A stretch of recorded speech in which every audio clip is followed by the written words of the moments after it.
कहानी की शुरुआत होती है बिली नाम के एक विजेल से, जो अपने बेस्ट फ्रेंड सोक्रेटिस नाम के एक लायन के साथ मस्ती कर रहा होता है। तभी उसे वहाँ हाइना पोप मिलता है, जिसे वो एक छड़ी की मदद से गोल्फ की तरह खेलने लगता है। तभी वहाँ उसकी वाइफ बोनी आती है और उसे कहती है कि वो पानी लाने के लिए जाने वाला था, पर वो यहाँ टाइम पास करने में लगा हुआ है। वहाँ उस जंगल की क्वीन हाथी उनके पास आती है और कहती है कि इस साल उनकी नदियों में पानी नहीं आया है, जबकि हर साल तो इस समय तक नदियों में पानी आ जाता था, पर पता नहीं इस साल क्या हुआ। यहाँ से सीन शिफ्ट होती है और हम चार्ल्स नाम के एक चिकन को देखते हैं, जिसे कुछ ही देर में उसका शेफ डिनर में बदलने वाला होता है, पर वो किसी तरह से अपने आप को छुड़ाकर वहाँ से भाग जाता है। वो उसके शिप से बाहर कूदकर एक छोटे से बोट में आ जाता है, जहाँ उसे और भी कुछ एनिमल्स उस बोट पे मिलते हैं। उन सारे एनिमल्स को इंसानों की वजह से अपने घर को छोड़कर भागना पड़ा था। वो एक ऐसे जगह की तलाश में जा रहे होते हैं जहाँ अभी तक इंसान ना पहुंचे हों। उनमें से एक बूढ़ा टर्टल होता है, जो उन्हें बताता है कि माइग्रेटरी बर्ड से उन्हें पता चला है कि यहाँ से कुछ दूर सेवेना नाम का एक जगह है, जहाँ अभी तक इंसानों के कदम नहीं पड़े हैं। चार्ल्स उन सबसे कहता है कि वो उन सबको उस जगह तक ले जाने में उनकी मदद करेगा। इधर सेवेना की क्वीन सबसे कह रही होती है कि उनके पास खाने का स्टॉक्स भी खत्म हो रहा है और पानी के छोटे छोटे तालाब भी लगभग सूख चुके हैं, और अगर ऐसे ही हालात रहे तो उन्हें सरवाइव करना मुश्किल हो जाएगा। चार्ल्स और उसकी टीम भी सेवेना की खोज करते हुए उसके बहुत करीब पहुंच चुके थे। बिली पानी की तलाश में आगे बढ़ रहा था। उसे अपनी फैमिली के लिए पानी लेकर जाना था।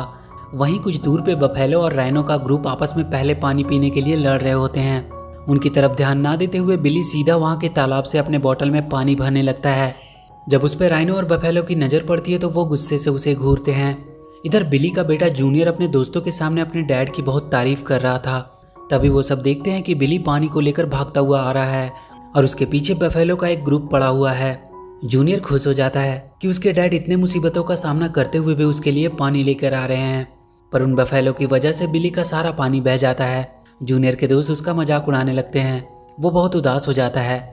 उसे मनाने के लिए बिली उसके पास जाता है, पर वो बहुत गुस्से में होता है और वो बिली से कह देता है कि आज से वो उसका डैड नहीं है। बिली दुखी होकर वहाँ से चला जाता है। बोनी जूनियर से कहती है कि उसे अपने डैड से ऐसी बातें नहीं करनी चाहिए थी, पर वो कहता है कि उसे किसी से बात नहीं करनी, उसे अकेला छोड़ दे। बिली अपने दोस्त सोक्राटिस के पास जाता है और कहता है कि उसे उसके साथ पानी की तलाश में जाना होगा, क्योंकि उसकी फैमिली को पानी की ज़रूरत है और उसे अपने बेटे जूनियर को भी दिखाना है कि वो एक लूज़र नहीं है। सोक्राटिस उससे कहता है कि वो कहीं नहीं जाने वाला है, क्योंकि वो यहाँ बहुत खुश है। बिली अकेले ही जाने लगता है। सोक्रेटिस उससे बताता है कि जब तुम रिवर बेड को फॉलो करते हुए आगे बढ़ोगे तब तुम्हें वैली ऑफ डेथ को पार करना होगा। ये सुनकर बिली बहुत डर जाता है। वो उससे पूछता है कि ये वैली ऑफ डेथ क्या है। सोक्रेटिस उससे कहता है कि बहुत साल पहले वो उस वैली में गया था। वहाँ बहुत ही खतरनाक जानवर रहता है जो वहाँ आने वाले को जिंदा नहीं छोड़ता। वो कहता है कि उसे अपनी जान की परवाह है, इसलिए वो उसके साथ नहीं आ सकता। कुछ देर बाद सोक्रेटिस देखता है कि बिली अकेला ही चला गया है। बिली अपनी तलाश में आगे बढ़ने लगता है और कुछ देर बाद वो वैली के गेट के पास पहुंच जाता है। वहां उसे कुछ वल्चर्स मिलते हैं जो वैली में जाने से पहले उसे वार्न करते हैं, पर फिर भी बिली हिम्मत करके वैली के अंदर चला जाता है। वो जगह उसे बहुत ही डरावना लग रहा होता है। तभी कुछ देर बाद उसे कुछ डरावनी आवाज़ सुनाई देती है। वो पीछे देखता है तो खुश हो जाता है, क्योंकि सोक्रेटिस था वहाँ पे। उसका डर भी अब बहुत कम हो जाता है। वो लोग जल्दी से भागकर उस वैली को पार करने लगते हैं, पर कुछ देर बाद ही बिली को वहाँ एक बड़ा सा काला तेंदुआ दिखाई देता है जो उसकी तरफ बढ़ रहा होता है। पर अचानक से वो देखता है कि तेंदुआ डर से भागने लगा है। वो कुछ समझ नहीं पाता है। तभी वो अपने पीछे देखता है, वहाँ बड़ा सा एक पोलर बियर था जिसकी डर की वजह से वो तेंदुआ भागा था। सोक्रेटिस भी वहाँ आ जाता है। वो लोग वहाँ चार्ल्स से और उसकी बाकी टीम से मिलते हैं। रात को वो सब वहीं आराम करते हैं। वहाँ सोक्रेटिस बिली को बताता है कि कई साल पहले वो अपने भाई के साथ इस वैली में आया था, पर अचानक से किसी ने उसके भाई को मार दिया। उसने उस दिन वहाँ एक अलग क्रिएचर को देखा जिसे इंसान कहते हैं। सुबह चार्ल्स सबको उठाता है। वो बियर उनसे कहता है कि अब वो और कहीं नहीं जा सकता, क्योंकि वो बहुत ज़्यादा थक चुका है। चार्ल्स अपने दो एनिमल टॉबी और स्माइली को बिली के साथ पानी ढूंढने के लिए भेजता है और वो उन दोनों टर्टल के साथ बियर के साथ ही रहेगा। वो चारों वहाँ से आगे बढ़ जाते हैं और बहुत जल्द वो उस वैली के अंत तक पहुँच जाते हैं। उन सबको वहाँ एक बड़ा सा डैम दिखाई देता है। उसी डैम की वजह से उनकी नदियों का पानी रुका हुआ था। वो सब छुपते हुए डैम के ऊपर जाते हैं। वहाँ वो देखते हैं कि नदी का सारा पानी यहाँ पे किसी ने कैद करके रखा हुआ है। वहीं डैम के पास एक ईडन पैराडाइज नाम का होटल था, जहां आज बहुत से देश के लोग क्लाइमेट चेंज की मीटिंग अटेंड करने के लिए आने वाले थे। उस होटल का मालिक वहां आए हुए डेलीगेट्स को अपने होटल में अपना पालतू मंकी टोटो से उनका वेलकम कराता है। इधर एक वाटर बोट के सहारे वो चारों एनिमल होटल तक पहुंच जाते हैं। वो सब होटल के अंदर जाकर मस्ती करने लगते हैं। बिली और सोक्रेटिस वहां के कॉन्फ्रेंस रूम में पहुंच जाता है, जिसे देखकर वहां के सारे लोग बहुत डर जाते हैं। वो तुरंत होटल के ऑनर को कॉल करते हैं। ऑनर वहां का हंटर को आवाज देता है। हंटर अपनी बंदूक लेकर वहां आता है और बिली को शूट करने लगता है। बिली उससे बचने के लिए वहां के पूल में गिर जाता है, पर वो हंटर वहां का इजेक्शन बटन दबा देता है, जिससे बिली डैम के पाइप से होते हुए बाहर गिर जाता है। पर वहां उसे टोटो बचा लेता है। टोटो उन सभी एनिमल को हंटर से बचाने के लिए उस होटल के एक रूम में उन्हें छुपा देता है, पर वो सारे मिलकर उस होटल के कमरे को पूरी तरह से बर्बाद कर देते हैं। टोटो उन्हें समझाने आता है कि ऐसा करने से वो अपनी जान को खतरे में डाल रहे हैं। बिली उससे कहता है कि वो लोग यहाँ छुपे नहीं रह सकते, क्योंकि उन्हें उनकी फैमिली के लिए पानी लेके जाना है। टोटो उनसे कहता है कि उन्हें डैम के फ्लड गेट्स को खोलना होगा, जिससे उनकी नदियों में वापस से पानी जाने लगेगा।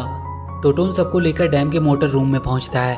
बिली फ्लड गेट्स को खोलने की कोशिश करने लगता है। तभी वहां वो हंटर आता है और सोक्रेटिस को शूट करके बेहोश कर देता है। बिली से वहां का एक बटन दब जाता है, जिसकी वजह से फ्लड गेट्स खुलने लगता है और वो भी उसमें गिरकर बहने लगता है और उसमें बहकर वो वहां से बाहर निकल जाता है। टूबी और स्माइली भी उसके थ्रू ही बाहर आ जाते हैं।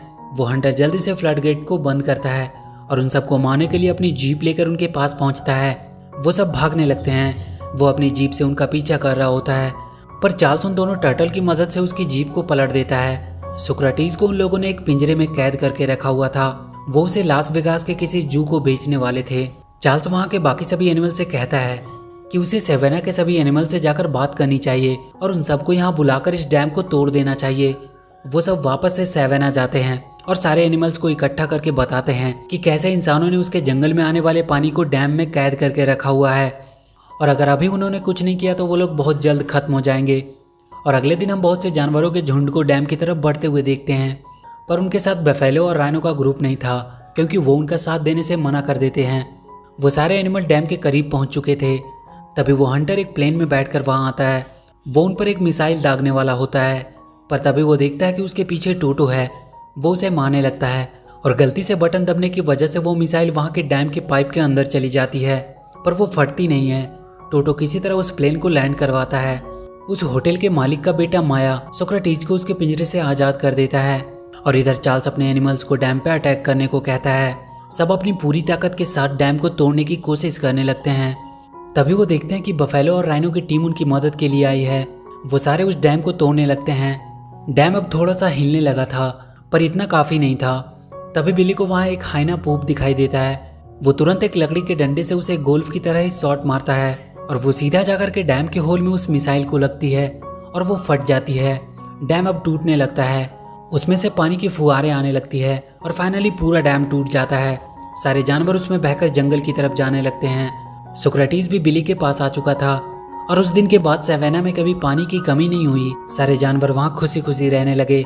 माया और उसके डैड भी ये देखकर खुश थे। और इसी के साथ ये मूवी यहीं खत्म हो जाती है। तो वीडियो अगर अच्छी लगी हो तो please do like and share the video and please subscribe to my channel and press that bell icon